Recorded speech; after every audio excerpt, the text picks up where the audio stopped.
Flex cotton ഫാബ്രിക്കിൽ വന്നിരിക്കുന്ന 3 piece സെറ്റിൻ്റെ കളക്ഷനുമായിട്ടാണ് വന്നിരിക്കുന്നത്. നെക്കിൻ്റെ അവിടെയായിട്ട് ഇതുപോലെ ഭംഗിയുള്ള ഒരു എംബ്രോയ്ഡറിയാണ് വന്നിരിക്കുന്നത്. എംബ്രോയ്ഡറിയുടെ കൂടെ തന്നെ ഇതുപോലെ സീക്വൻസും കട്ട് ബീഡും വന്നിട്ടുണ്ട്. ക്രോഷോ ലേസ് വരുന്നുണ്ട്. അത് നെക്കിനും ഈ കോളറിൻ്റെ ബാക്ക് സൈഡിലും നെക്കിൻ്റെ അവിടെയും 2 സൈഡിലും താഴെ വരെ വരുന്നുണ്ട്. പിന്നെ ചെറിയ ബുട്ട വർക്ക് ടോപ്പിൽ വരുന്നുണ്ട്. സ്ലീവ് ഇങ്ങനെ ഒരു പടി കൊടുത്തിട്ട് ക്രോഷോ ലേസ് ആണ് വന്നിരിക്കുന്നത്. ടോപ്പിൻ്റെ ലെങ്ത് ഒരു 47-48 ആണ് വന്നിരിക്കുന്നത്.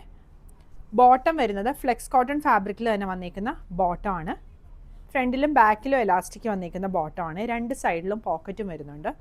ഇത് സൈഡ് സ്ലിറ്റ് വരുന്ന പാറ്റേൺ ആണ് വന്നിരിക്കുന്നത്. ദുപ്പട്ട മൽക്കോട്ടൺ ദുപ്പട്ട വന്നിട്ട് ഇതുപോലെ ഇങ്ങനെ ഓൾ ഓവർ എംബ്രോയ്ഡറി വരുവേ. ഇങ്ങനെയാണ് ഇതിൻ്റെ ഫുൾ ലുക്ക് വരുന്നത്. ടോപ്പിനും ബോട്ടത്തിനും ലൈനിങ് വന്നിട്ടില്ല. ഇതിൻ്റെ ഒരു ഷെയ്ഡും കൂടി വരുന്നുണ്ട്. ഇതാ ഈ ഒരു ഷെയ്ഡ്. ഇതിൻ്റെ എംബ്രോയ്ഡറിയുടെ ഷെയ്ഡാണ് ഡിഫറെൻ്റ് ആയിട്ട് വന്നിരിക്കുന്നത്. സൈസുകൾ 38 മുതൽ 44 വരെയാണ് അവൈലബിൾ ആയിട്ടുള്ളത്. പ്രൈസ് വരുന്നത് 1750.